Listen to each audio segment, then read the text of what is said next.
YouTube வலைதளத்தை பொறுத்த வரைக்கும் Gabriel Devadas உங்களுக்கு தெரிஞ்சிருக்கும். எனக்கும் வந்து அவருடைய காணொலிகள் ரொம்ப பிடிக்கும். ஏன்னா ரொம்ப தன்மையாக அவருடைய வாதங்களை ரொம்ப தெளிவாக எடுத்து வைப்பார். யாரையுமே வந்து தரக்குறைவாக பேசி நான் பார்த்ததே இல்லை. ரொம்ப உணர்ச்சி வசப்பட்டு கத்தி பேசி யாரையும் வந்து இழிவுபடுத்துகிற அந்த வேலையும் வந்து அவர் செய்ய மாட்டார். ஸோ அந்த வகையில் வந்து கேப்ரியலை வந்து எனக்கு ரொம்ப பிடிக்கும். அதே சமயம் அவர் வந்து திமுக சார்பு ஊடகவியலாளர் அப்படிங்கிற அந்த பட்டத்தையும் அவருக்கு கண்டிப்பாக நம்ம கொடுக்க முடியாது. ஆனால் பாஜக எதிர்ப்பாளர் அப்படின்னு சொல்லலாம். ஏன்னா திமுக வந்து பாஜக மேலே என்னென்ன குற்றச்சாட்டுகள் வைக்கிறதோ அது அனைத்தையுமே வந்து அவர் ஏற்றுக்கொள்கிறார். அது அனைத்தையுமே அவர் திரும்ப சொல்கிறார். ஸோ அதனால் வந்து அதில் உண்மை இருக்கா பொய் இருக்கா அப்படிங்கிறதெல்லாம் பார்க்கறதே கிடையாது. ஸோ அதனால் பாஜக அவருக்கு பிடிக்காது. அதே சமயம் திமுகவை கண்மூடித்தனமாக ஆதரிக்கும் போக்கும் அவர்கிட்ட இல்லை அப்படிங்கிறத நான் உறுதியாக நம்புகிறேன். சமீபத்தில் திரு அஸ்வத்தமன் பாஜகவுடைய மாநில செயலாளர் அவரை வந்து திரு கேப்ரியல் அவர்கள் பேட்டி ஒன்று எடுத்திருந்தார். உண்மையிலேயே ரொம்ப நல்ல பேட்டி. எப்படி வந்து ஒரு ஆங்கர் கேள்வி கேட்கணும், விருந்தாளிகள் அவங்க வந்து பதில் சொல்கிற போது எப்படி வந்து கவனமாக அதை வந்து உள்வாங்கணும், அதிலிருந்து எப்படி அடுத்த கேள்வி கேட்கணும் அப்படிங்கிற அந்த விஷயம் எல்லாத்தையுமே கண்டிப்பாக இந்த பேட்டியை பார்த்தீங்கன்னா நீங்கள் கற்றுக்கலாம். ஏன்னா இங்கே இருக்கக்கூடிய மற்ற யூடியூப் சேனல்களை விடவும் கேப்ரியலோட யூடியூப் சேனல் எனக்கு ரொம்ப பிடிக்கும். கொஞ்சம் அறிவார்ந்த உரையாடல்கள் தொடர்ச்சியாக நடக்கும். ஸோ அந்த விஷயத்தில் வந்து நான் திரு கேப்ரியல் அவர்களை பாராட்டுறேன். பட் இந்த பேட்டியில் நான் முன்னாடி குறிப்பிட்ட இந்த 2 விஷயம். ஒன்று, திமுகவை கேள்வி கேட்கிற போது நீங்கள் உத்தரப்பிரதேசத்தை பாரு, பீகாரை பாரு அப்படின்னு இவங்க மடைமாத்திர வேலையை கேப்ரியலும் செய்கிறார். தமிழக மீடியாவை பற்றி திரு அஸ்வத்தமன் அவர்கள் வருத்தப்பட்டு பேசுகிற போது அவங்க இந்த மாதிரி இருக்காங்க, நியூட்ரலாக இருக்கிறது இல்லை, இங்கே ஒரு பக்க சார்பை ரொம்ப வெளிப்படையாக பண்ணுறாங்க அப்படின்னு திரு அஸ்வத்தமன் பேசுகிற போதும் அவர் சொல்லக்கூடிய ஒரு விஷயம் என்னன்னா நார்த் இந்தியா மீடியாவை கம்பேர் பண்ணுறாரு. ஸோ அந்த விஷயத்தை பற்றி தான் இன்னைக்கு பேசணும்னு நினைக்கிறேன். ஸோ இந்த காணொலியில் திரு கேப்ரியல் அவர்கள் என்ன பேசியிருக்காரு அப்படிங்கிறத நம்ம பார்ப்போம். சார், ஒரு விஷயம், இப்ப நீங்க இன்டர்வியூ ஸ்டார்ட் ஆனதுல இருந்து இப்போ வரைக்கும் நீங்க சொன்ன எல்லா பதில்கள்லயுமே மீடியா மேல கடுமையான விமர்சனம் இருக்கு. தப்பு இல்ல, கரெக்ட். இது ரொம்ப எங்களுக்கு வேதனையா இருக்கு. கரெக்ட், அதுல ஒன்றும் தப்பே கிடையாது. மீடியாவையும் விமர்சிக்கலாம், அவங்களும் கண்டிப்பா விமர்சிக்கலாம், தப்பு பண்ணுவோம் விமர்சிக்கலாம், பிரச்சனையே இல்லை. ஆனா உங்களோட விமர்சனம் என்னன்னா ஒரு சார்பா அவங்க செயல்படுறாங்க, ஆளும் கட்சியை விமர்சிக்க மாட்டேங்கிறாங்க, கேள்வி கேட்க மாட்டேங்கிறாங்க, தவறுகளை சுட்டி காட்ட மாட்டேங்கிறாங்கன்ற குற்றச்சாட்டுகளை வைக்கிறீங்க. பட் என்னோட பாயிண்ட் என்னன்னா இதே குற்றச்சாட்டை காங்கிரஸ் பார்ட்டி நேஷனல் மீடியா மேல வைக்கிறாங்க. இப்ப இன்ஃபேக்ட் இப்ப நான் மோடி இயர்ஸ் அப்படின்னு ஒரு புக் படிச்சேன். அதுல ஆகார் பட்டேல் அப்படின்றவர் அந்த புக் எழுதுறாரு.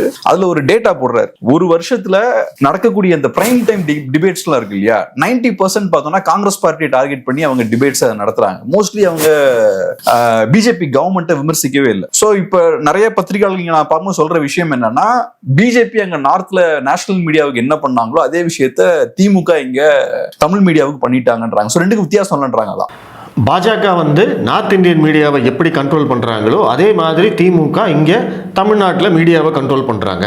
அப்படி இருக்கிற போது நீங்கள் எப்படி குற்றம் சொல்ல முடியும்? அதாவது பாஜக காரங்களுக்கு இந்த கேள்வி. நான் வந்து இந்த தமிழக மீடியா வெர்சஸ் கோடி மீடியா, அதாவது நார்த் இந்தியன் மீடியா, வட இந்திய மீடியா, இதை கம்பேர் பண்ணி நான் ஏற்கனவே வந்து ஒரு காணொலி போட்டிருந்தேன். பட் கேப்ரியல் இன்னைக்கு கேட்டதுக்காக அவருக்கு இந்த விளக்கத்தையும் நான் சொல்கிறேன். தமிழக மீடியாவும் வட இந்திய மீடியாவும் ஒன்றா, ஒரே மாதிரி தானா? இங்கே எப்படி திமுகவுக்கு வந்து கண்மூடித்தனமாக ஜால்ரா அடிக்கப்படுகிறதோ அதே மாதிரி வட இந்தியாவில் இருக்கக்கூடிய அந்த மீடியாக்கள் பாஜகவுக்கு ஜால்ரா அடிக்கிறதா அப்படின்னு கேட்டிங்கன்னா அப்படி இல்லைங்கிறது தான் பதில். அதற்கு நான் விளக்கமும் சொல்கிறேன். வட இந்திய மீடியாவில் என்ன நடக்குது? வட இந்திய மீடியாவில் இதே மாதிரி பிரைம் டைம் டிபேட்ஸ் நடக்குது. அங்கேயும் வந்து மாநில கட்சிகள்லேருந்து தேசிய கட்சிகள் வரைக்கும் அத்தனை பேருமே உட்காந்து பேசுகிறாங்க. இங்கேயாவது வந்து ஒரு 4 பேர், அங்கேயெல்லாம் வந்து 6 பேர், 8 பேர், 10 பேர்னு எப்படித்தான் வந்து சமாளிக்கிறாங்க அப்படிங்கிறது தெரியாது. நம்ம அந்தளவுக்கு தொடர்ச்சியாக வந்து அந்த பிரைம் டைம் டிபேட்ஸ் எல்லாம் நம்ம ஃபாலோ பண்ணுறதில்ல. தமிழக மீடியாவுக்கும் வட இந்திய மீடியாவுக்கும் இருக்கக்கூடிய ஒரு வித்தியாசம் என்ன அப்படின்னா, இங்கே திமுக என்ன பண்ணுறாங்க, பாஜக மேலே ஒரு குற்றச்சாட்டு வைக்கிறாங்க. வட இந்திய மீடியாவில் காங்கிரஸ் என்ன பண்ணுறாங்க, பாஜக மேலே ஒரு குற்றச்சாட்டு வைக்கிறாங்க. இப்போ உதாரணத்துக்கு அரசியலமைப்பு சட்ட மாற்றங்கள், இதை பற்றி நம்ம வந்து ஒரு டாப்பிக்காக எடுத்துக்குவோம். 2024 தேர்தலுக்கு முன்னாடி பாஜக திரும்பவும் ஆட்சிக்கு வந்தால் அரசியலமைப்பு சட்டத்தை தூக்கி எரிந்து விடுவார்கள், அவங்க வந்து அதை பண்ணிடுவாங்க இதை பண்ணிடுவாங்கன்னு பயமுறுத்தினாங்க. ஸோ அந்த விஷயம் உங்களுக்கு எல்லாருக்கும் ஞாபகம் இருக்கும். இப்போ வரைக்கும் அரசியலமைப்பை பாஜக மதிப்பதில்லை அப்படிங்கிற மாதிரியான குற்றச்சாட்டுகளை ஒரு பிரச்சாரத்தை இங்கே முன்னெடுத்துக்கிட்டே இருக்காங்க அப்படிங்கிறத உங்களுக்கு ஞாபகம் இருக்கும். ஸோ அதனால் நம்ம அந்த உதாரணத்தை எடுத்துக்குவோம். தமிழகத்தில் தமிழகத்திலையும் மீடியாவில் இதை பற்றி தொடர்ச்சியாக பேசிக்கிட்டே இருக்காங்க. நார்த் இந்தியா, வட இந்தியாவிலையும் மீடியாவில் இதை பற்றி தொடர்ச்சியாக பேசிக்கிட்டே இருக்காங்க. வட இந்தியாவில் என்ன பண்ணுறாங்க அப்படின்னா, காங்கிரஸ் கட்சி அல்லது அதனுடைய கூட்டணி, இந்திய கூட்டணி கட்சிகள் இந்த அரசியலமைப்பு சட்டத்தை பற்றி பேசும்போது அரசியலமைப்பை பாஜக வந்து துச்சமாக மதிக்கிறது, அரசியலமைப்பை இவர்கள் மதிப்பதே இல்லை, அரசியலமைப்பை மீறி செயல்படுகிறார்கள், புதிய சட்ட விதிகளை கொண்டு வருகிறார்கள், இப்படியெல்லாம் அவங்க குற்றச்சாட்டு வைக்கிற போது வட இந்திய மீடியா என்ன பண்றாங்க அப்படின்னா, நீங்க என்ன பண்ணீங்க அப்படின்னு கேள்வி கேட்கிறாங்க. இங்க காங்கிரஸ் தானே ஒரு 60 வருடமாக வந்து ஆட்சியில் இருந்தது. காங்கிரஸ் ஆட்சி காலத்தில் 100 முறை அரசியலமைப்பு சட்டம் திருத்தப்பட்டிருக்கிறது. அந்த திருத்தங்கள் எல்லாம் எதற்காக செய்தார்கள் என்றால் நம்ம உண்மையிலேயே நம்ம ரத்தம் கொதிக்கும். அந்த அளவுக்கு வந்து காங்கிரஸ் கட்சிக்காகவும் இந்திரா காந்திக்காகவும் அல்லது நேருவுக்காகவும் எத்தனையோ திருத்தங்கள் அந்த அரசியலமைப்பு சட்டத்தில் மேற்கொள்ளப்பட்டிருக்கிறது. அப்படிப்பட்ட ஜனநாயக மாண்புகளையே மதிக்காமல் செயல்பட்ட காங்கிரஸ் கட்சி, அத்தனை மாற்றங்களை கொண்டு வந்த காங்கிரஸ் கட்சி, அத்தனை திருத்தங்களை கொண்டு வந்த காங்கிரஸ் கட்சி, சுயநலமாக செயல்பட்ட காங்கிரஸ் கட்சி இன்னைக்கு வந்து பாஜகவை பார்த்து கேள்வி கேட்டாங்க அப்படின்னா அவங்க என்ன நினைக்கிறாங்க அப்படின்னா, நாங்கள் வந்து பாஜகவை கேள்வி கேட்கிறோம், உடனடியே எல்லாரும் பாஜகவை நோக்கி தான் கேள்வி கேட்கணும் அப்படின்னு நினைக்கிறாங்க. ஆனால் வட இந்திய மீடியா அதை செய்யறதில்லை. புரியுதுங்களா? இதுதான் வந்து வித்தியாசம். வட இந்திய மீடியா என்ன பண்ணுறாங்க, நீங்கள் 1976 என்ன பண்ணீங்க, 72 என்ன பண்ணீங்க, 60 என்ன பண்ணீங்க, 80 என்ன பண்ணீங்க அப்படின்னு எல்லா டேட்டாவையும் எடுத்து வச்சு காங்கிரஸ் கட்சியை கேள்வி கேட்குறாங்க. இப்போ அதைத்தான் இவர் சொல்கிறாரு, காங்கிரஸ் கட்சியவே கார்னர் பண்ணுறாங்க, டார்கெட் பண்ணுறாங்க அப்படின்னாரு. அப்படி இல்லை. அதுக்கு அர்த்தம், நீ முன்னாடி என்ன பண்ண, உனக்கு கேள்வி கேட்கறதுக்கு என்ன தகுதி இருக்கு? இன்னைக்கு காங்கிரஸ் கட்சி செய்த அதே விஷயத்தை தான் இன்னைக்கு வந்து பாஜக செய்கிறாங்க. இப்போ உதாரணத்துக்கு ஜிஎஸ்டி, நீட்டு, இது எல்லாமே காங்கிரஸ் கொண்டு வந்தது தான். அதைத்தான் வந்து பாஜக முன்னெடுத்து போச்சு. ஆனால் இன்னைக்கு அதே நீட் தேர்வை இங்கே எதிர்க்கிறாங்க.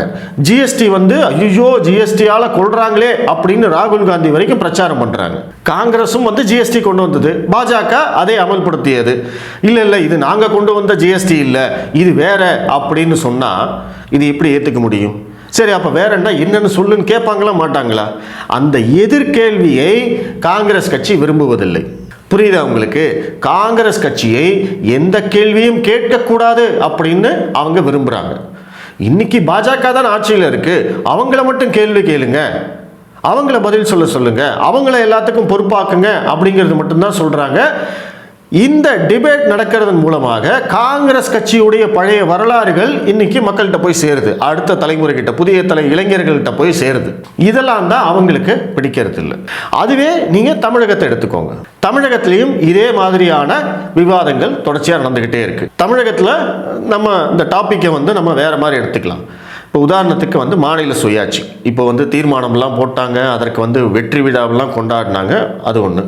மீனவர்கள் பிரச்சனை, கச்சத்தீவு பிரச்சனை, அது நீட் தேர்வு பிரச்சனை, அல்லது வந்து பாஜக வந்து தமிழகத்தை வஞ்சிக்கிறது, எந்த வளர்ச்சி திட்டங்களும் கொடுக்க மாட்டேங்கிறாங்க, இந்த மாதிரி நிறைய டாபிக்ல இது எல்லாமே வந்து பாஜக மீதான குற்றச்சாட்டு. மாநில சுயாட்சிக்கு எதிராக இவர்கள் செயல்படுகிறார்கள், அரசியலமைப்பு சட்டத்தை மீறுகிறார்கள், தமிழக மீனவர்களுக்கு எதிராக இவர்கள் செயல்படுகிறார்கள், நீட் தேர்வை கொண்டு வந்து மாணவர்களை வஞ்சிக்கிறார்கள், தமிழகத்துக்கு எந்த வளர்ச்சி திட்டமும் கொண்டு வருவதில்லை. இப்படி இந்த குற்றச்சாட்டு எல்லாத்தையுமே வந்து திமுக சொல்றாங்களா இல்லையா? அதை வச்சு தானே இங்க வந்து பாஜகவை கார்னர் பண்றாங்க. அப்போ இந்த குற்றச்சாட்டுகளை சொல்லும்போது திமுக கடந்த காலங்களில் என்ன பண்ணாங்க அப்படின்னு கேட்கணுமா வேண்டாமா? நீங்க மாநில சுயாட்சி பத்தி பேசுறீங்க. மாநில சுயாட்சின்னு எதிர்க்கட்சியாக இருக்கும்போது பேசும் திமுக 25 வருஷம் நீங்க மத்தியில் ஆட்சியில் பங்குல இருந்தீங்க, அதிகாரத்தில் இருந்தீங்க. உங்களுடைய கூட்டணி இல்லாமல் அங்க மத்தியில் ஆட்சியே இல்லை அப்படிங்கிற நிலைமை இருந்தது. அப்போ அந்த 25 வருடங்கள்ல மாநில சுயாட்சிக்காக நீங்க என்ன பண்ணீங்க அப்படிங்கிற கேள்வியை கேட்கணுமா வேண்டாமா? வட இந்திய மீடியா அதை கேட்குறாங்க. நம்ம தமிழக மீடியா திமுகவை நோக்கி அந்த கேள்வியை கேட்பதில்லை. இதுதான் வித்தியாசம். இந்த எதிர்கேள்வி, அதாவது நான் ஒருத்தன் கேள்வி கேட்டுட்டேன் அப்படிங்கிறதுக்காகவே நான் ஒன்றும் புனிதன் கிடையாது. நான் வந்து கேள்வி மட்டுமே கேட்டுக்கிட்டே இருப்பேன், எதிரில் இருக்கிறவன் பதில் மட்டுமே சொல்லிக்கிட்டே இருக்கணும் அப்படிங்கிற அந்த நிலைமை தான் எப்பவுமே திமுக ப்ளே பண்ணும். நீங்கள் நல்லா எடுத்து பாருங்க, ஸ்டாலின் வந்து ஒரு கேள்விக்கு கூட பதில் சொல்ல மாட்டார். திமுக காரன் யாருமே கேள்விக்கு பதில் சொல்ல மாட்டாங்க. நான் கேட்பேன், நீ பதில் சொல்லு, எனக்கு பதில் சொல்லணும். தமிழ்நாட்டில் வந்து யார் அரசியலுக்கு வந்தாலும், யார் வந்து உள்ள வந்தாலும் இவங்க கேள்வி மட்டும் கேட்க ஆரம்பிச்சுட்டே இருப்பாங்க. ஆனால் அது கிடையாது. நீ கேள்வி கேட்குற, நான் பதில் சொல்கிறேன். ஆனால் அதே மாதிரி நான் கேட்குற கேள்விக்கு நீ பதில் சொல்லு. நீ என்ன பண்ண? மாநில சுயாட்சிக்கு எதிராக பாஜக செயல்படுகிறதுன்னு சொல்கிற இல்லை, இருந்த வரைக்கும் நீ அதிகாரத்தில் இருந்தபோது நீ என்ன பண்ண? கேட்கறது கிடையாது. அப்போ இந்த இடத்துல திமுக தன்னை புனிதனாக காட்டிக்கொள்கிறது. அதற்கு தமிழக மீடியா உதவி செய்கிறது. மற்ற விஷயங்களையும் எடுத்துக்கோங்க. நீட் தேர்வு அப்படின்னு இவங்க உருட்டுவாங்க. நீட் தேர்வை கொண்டு வந்தது யாரு? நீங்கள் தானே கொண்டு வந்தீங்க. ஆனால் நீங்கள் கொண்டு வந்த நீங்களே இன்னைக்கு என்ன பண்ணுறீங்க? அது சமூக நீதிக்கு எதிரானதுன்னு பேசுகிறீங்க. அது கூட்டாட்சி தத்துவத்திற்கு எதிரானதுன்னு பேசுகிறீங்க. அதன் மூலமாக இங்கே ஏழை மருத்துவ மாணவர்கள் பாதிக்கப்படுகிறார்கள்னு பேசுகிறீங்க. அப்போ இதை இங்கே விவாதிக்கணுமா வேண்டாமா? எதுக்கு சார் கொண்டு வந்தீங்க? சமூக நீதிக்கு எதிரான நீட்டை நீங்கள் எதற்காக கொண்டு வந்தீர்கள்? கூட்டாட்சி தத்துவத்திற்கு எதிரான நீட்டை நீங்கள் எதற்காக கொண்டு வந்தீங்க? சரி, நீட் வந்ததுக்கு அப்புறமா ஏழை மாணவர்கள் பாதிக்கப்படுகிறார்கள்னு சொல்றீங்களே, நீட்டுக்கு முன்னாடி இங்கே எத்தனை பேர் ஏழை மாணவர்கள் மருத்துவர்கள் ஆனார்கள்? டேட்டாவை கொடுங்க. கொடுக்க மாட்டேங்கிறாங்களே. இப்போ வரைக்கும் எதுவுமே கொடுக்க மாட்டேங்கிறாங்க. வெள்ளை அறிக்கையை கொடுங்கன்னு அண்ணாமலை 4 வருஷமா கேட்டுக்கிட்டு இருக்காரு. 2017ஆம் ஆண்டு நீட் வந்தது. 17க்கு முன்னாடி ஒரு 5 வருடம், 17க்கு அப்புறம் ஒரு 5 வருடம் எடுத்து கொடுங்க. கொடுத்தா மாட்டிக்குவாங்க. அதனால இங்க இருக்கிற மீடியா என்ன பண்றாங்க? அந்த கேள்வி பக்கமே போறதில்லை. திமுக என்ன சொன்னாலும் ஆமாஞ்சாமி ஆமாஞ்சாமி ஆமாஞ்சாமி. ஐயோ, நீட்னால எத்தனை தற்கொலைகள் நடக்குது. நீட்டை கொண்டு பாஜக இப்படி பண்ணிட்டாங்களே. அடிப்படையான ஒரு விஷயம் என்னன்னா, நீட்டை உறுதி செய்தது உச்சநீதிமன்றம். அந்த விஷயத்தை கூட தமிழக மீடியா சொல்ல மாட்டாங்க. அதை ஒவ்வொரு முறையும் திமுக நீட் தொடர்பாக பாஜக மீது குற்றச்சாட்டு வைக்கும்போது அந்த மீடியா உண்மையிலேயே நேர்மையா நடுநிலையா இருந்தா என்ன செய்யணும்? சார், நீட் தேர்வை உறுதி செய்தது உச்சநீதிமன்றம், கொண்டு வந்தது நீங்க. உச்சநீதிமன்றம் இறுதி தீர்ப்பு கொடுத்ததுக்கு அப்புறமா மத்திய அரசு மட்டும் என்ன பண்ண முடியும்? இவங்க கேட்குற மாதிரி விலக்கு வேணும். விலக்கு வேணுங்கிறது கேட்கறதுக்கு நீங்க கரெக்டான டேட்டா கொடுக்கணும் இல்ல? இவங்க விலக்கை எப்படி கேட்குறாங்க? இது எங்களுடைய கல்வி மாநில பட்டியலுக்கு கொண்டு வரணும், அது பொதுப்பட்டியலில் இருக்கு, இது எங்களுடைய உரிமை, எங்களுடைய கூட்டாட்சி தத்துவத்திற்கு எதிரானது, இப்படித்தான் இவங்க விலக்கு கேட்குறாங்க.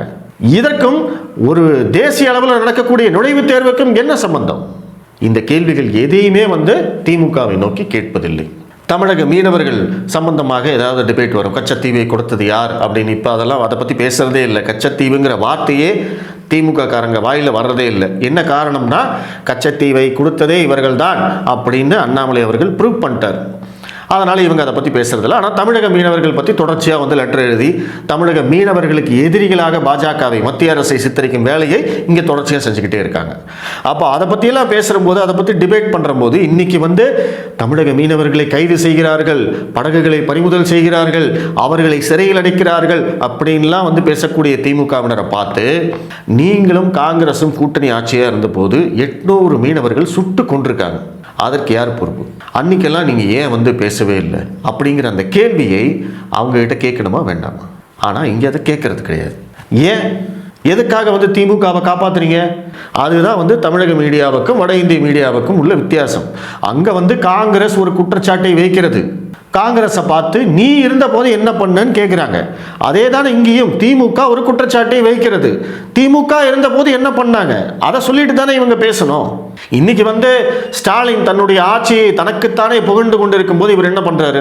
நான் அந்த துறையில் இப்படி பண்ணேன், அதிமுக ஆட்சியில் இப்படி இருந்தது, நாங்கள் வந்ததுக்கு அப்புறமா இப்படி மாற்றிருக்கோம், அதிமுக ஆட்சியில் இவ்வளோதான் ரோடு போட்டாங்க, நாங்கள் இவ்வளோ ரோடு போட்டிருக்கோம், எல்லாம் கம்பேர் பண்ணி தானே சொல்றீங்க. அப்போ அதே தானே இங்கேயும். திமுக காங்கிரஸ் ஆட்சி காலத்தில் ஒரு மீனவர் கூட சுடப்படலை, ஒரு மீனவர் கூட கைது செய்யப்படலை, அவ்வளவு சுபிக்ஷமாக இருந்தார்கள் அப்படின்னு சொல்லிட்டு நீ இங்க கேள்வி கேளு. இங்க சுட்டுக் கொல்லப்படுவதை தடுத்து நிறுத்தியவர் மோடி. அந்த விஷயத்தை கூட சொல்லாம, அதற்கு கூட கிரெடிட் கொடுக்காம, அதற்கு கூட நன்றி சொல்லாம, இன்னைக்கு எல்லை தாண்டிய மீனவர்களை கைது செய்தால் கூட அதை ஒரு பெரிய குலக்குத்த மாதிரி இவங்க பேசுறாங்க இல்லையா? எப்படி பில்டப் பண்றாங்க? அப்போ சுட்டு கொல்லப்பட்ட போது நீங்க எல்லாம் எங்க போனீங்க? என்ன பண்ணீங்க? அவங்களுக்கு என்ன பதில்? அவங்களுக்கு யார் பொறுப்பு?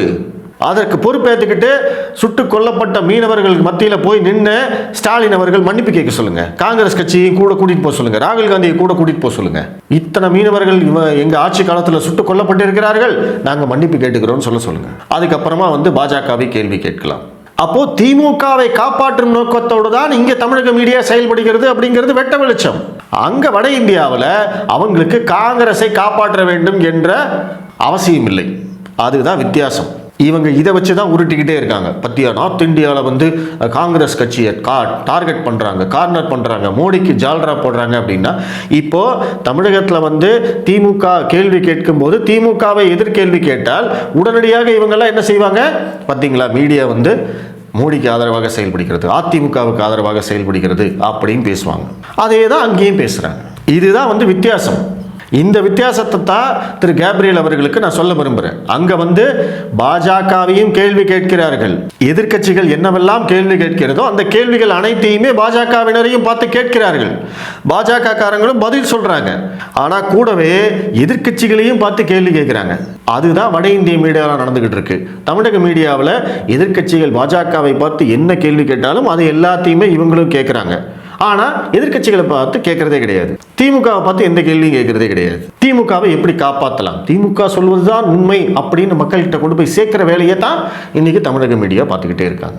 அதற்கு நான் ஒரு உதாரணமும் சொல்றேன். பாஜகவை எதிர்த்து கேள்வி கேட்கிறார்கள் அப்படிங்கிறதுக்கு ஒரு உதாரணமும் சொல்றேன். இவங்க எல்லாரும் சொல்றது என்ன? ரிபப்ளிக் டிவியை தான் வந்து மோடியுடைய ஊதுகுழல், அர்னாப் கோஸ்வாமியை தான் இவங்க எல்லாரும் தெரிவிக்கிட்டே இருப்பாங்க. அதே அர்னாப் கோஸ்வாமி அண்ணாமலை எடுத்த ஒரு பேட்டி இருக்கு.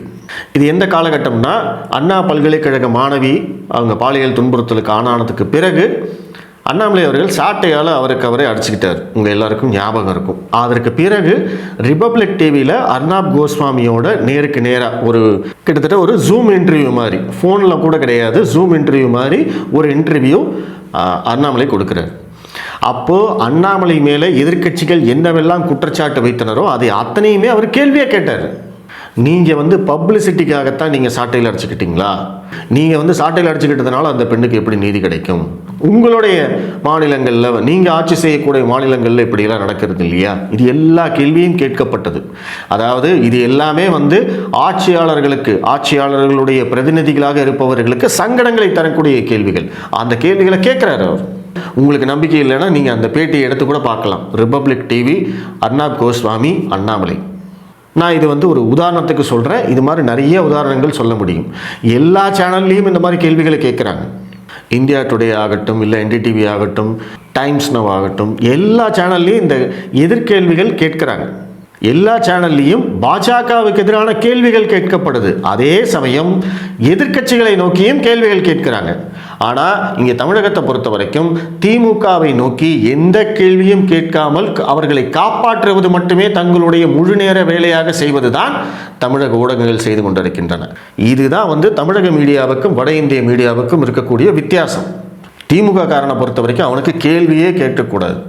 யார் கேள்வி கேட்டாலும் அவனுக்கு பிடிக்காது. ஏன்னா கேள்வி கேட்டால் அவனுக்கு பதில் சொல்லவே தெரியாது. அந்த அளவுக்கு அடிமுட்டாள்கள், உளறி மாட்டிக்குவாங்க. அதனால தான் அவன் திரும்ப திரும்ப அடுத்தடுத்து கேள்வி கேட்டுக்கிட்டே இருக்கான். ஐயோ அது இல்லை, இது இல்லை, அது இல்லை, இது இல்லைன்னு கேள்வி கேட்டுகிட்டே இருப்பான்.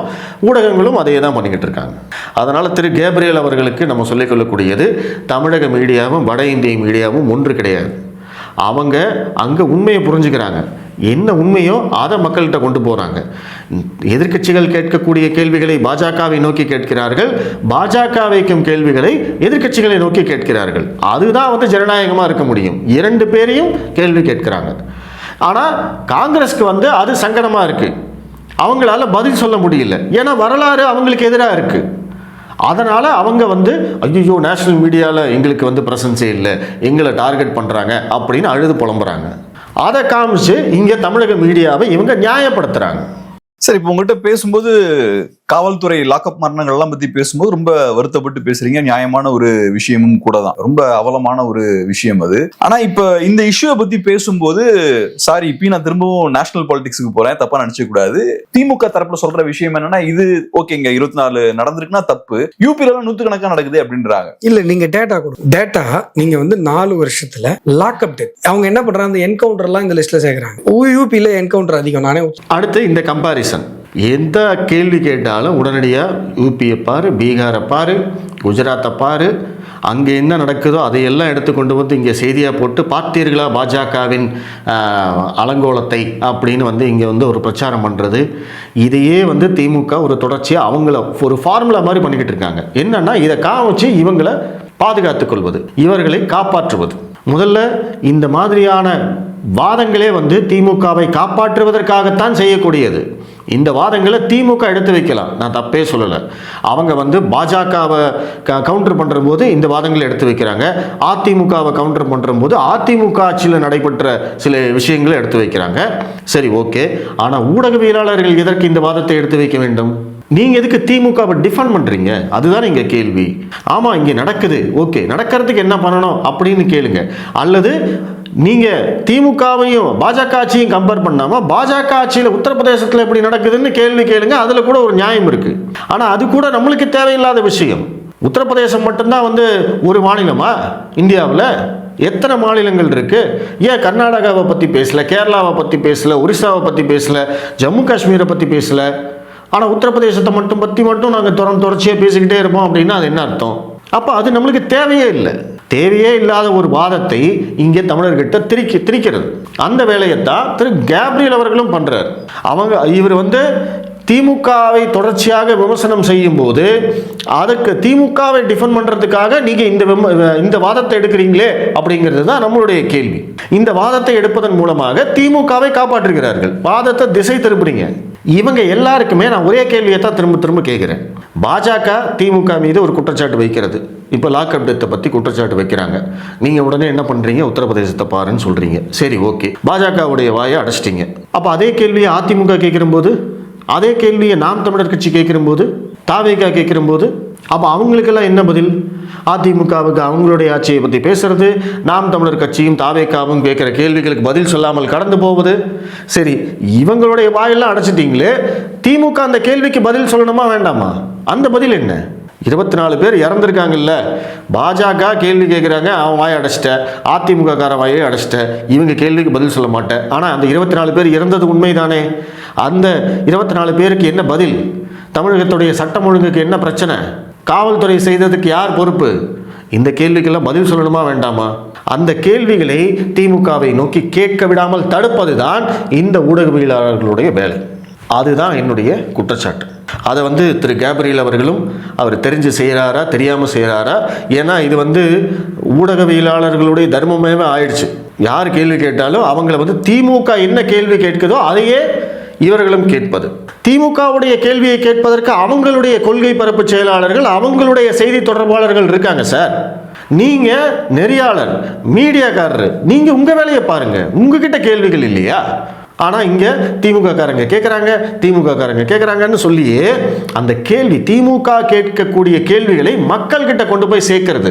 இதுதான் வந்து கேள்வி, இதுதான் வந்து இப்படித்தான் வந்து ஊடக தர்மம் அப்படின்னு மக்களையே நம்ப வைக்கும் வேலையைத்தான் இவங்க எத்தனை பேருமே செஞ்சுக்கிட்டு இருக்காங்க. அதுல திரு கேப்ரியல் அவர்களும் இதே வேலையை செய்யறது நம்மளுக்கு உள்ளபடியே வருத்தம் தான். ஏன்னா கேப்ரியலை பொறுத்த வரைக்கும் நான் மற்ற ஊடகவியலாளர்கள், நெறியாளர்களோட நேரடியாக அவரை வந்து நான் குற்றம் சாட்ட விரும்பலை. அவருடைய நெறியாள்கை மேலேயும் அவருடைய அரசியல் ஞானத்தின் மேலேயும் அவருடைய பேச்சுக்கள் மேலேயும் எனக்கு ஒரு நிரம்ப மரியாதை இருக்குது. அப்படிங்கிறதுனால நான் இதை வந்து ஒரு விளக்கமாக அவர்கிட்ட சொல்லிக்கிறேன். நன்றி.